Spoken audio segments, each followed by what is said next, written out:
For 56 years, this track was too small, too rough, too dangerous for NASCAR's biggest checks to be written there. Now, they're bringing the trucks.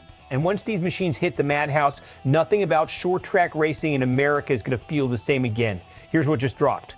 NASCAR confirmed the Craftsman Truck Series is heading to Bowman Gray Stadium in Winston-Salem, North Carolina, New August 20th, 28th, 20th.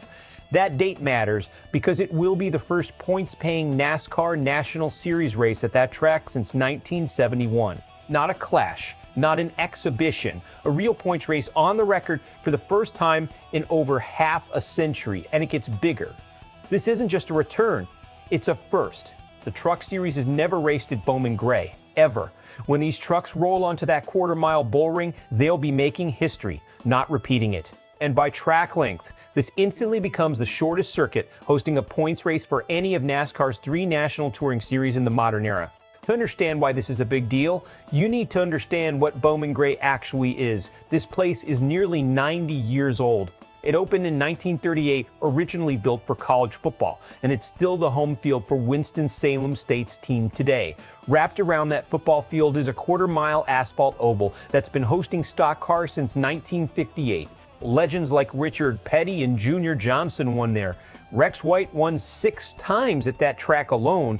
This is not some new money facility chasing a trend. This is one of the oldest, most storied bull rings in American motorsports. But top-level NASCAR left after 1971. For decades, Bowman Gray survived on regional and lower-tier racing, building a die-hard local following around open-wheel modifieds, a scene passionate enough that the track earned its nickname, the Madhouse. Tight quarters, aggressive racing, contact is basically part of the show. That's the DNA of this place. Then everything changed. Starting in 2019, the track underwent a $9 million renovation, new lighting, a resurfaced track, upgraded safety barriers.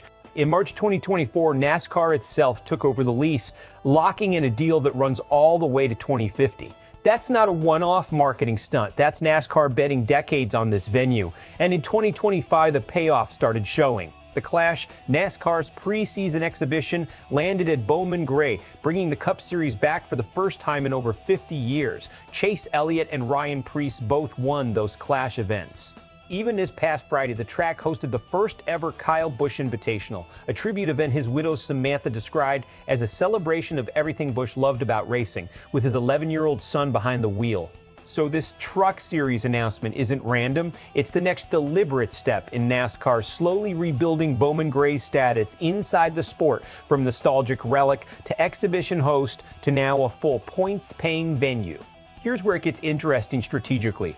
NASCAR spent the last several years trying to solve a real problem. Short track racing has been drifting away from the schedule in favor of bigger, faster, more corporate venues. Fans have been loud about wanting more of what Bowman Gray represents: chaos, contact, unpredictability, drivers racing angry instead of racing clean. Putting the Truck Series there is a calculated risk and a smart one. The Truck Series already has the reputation as NASCAR's most aggressive, most have-at-it tier. Pairing that identity with the tightest, rowdiest track in the sport could create some of the most chaotic short track racing NASCAR has produced in years. That's compelling television. That's the kind of race that generates highlight reels for a full week afterward. But there's real danger here too. A quarter-mile track means almost no room for error. Damage is basically guaranteed. Trucks are heavier and less nimble than Cup cars, and cramming a full field of them into a track this tight raises real questions about pit road logistics, caution frequency, and driver safety. NASCAR is trading predictability for spectacle. If it goes right, it's a signature event. If it goes wrong, it's a demolition derby that becomes a safety headline instead of a highlight.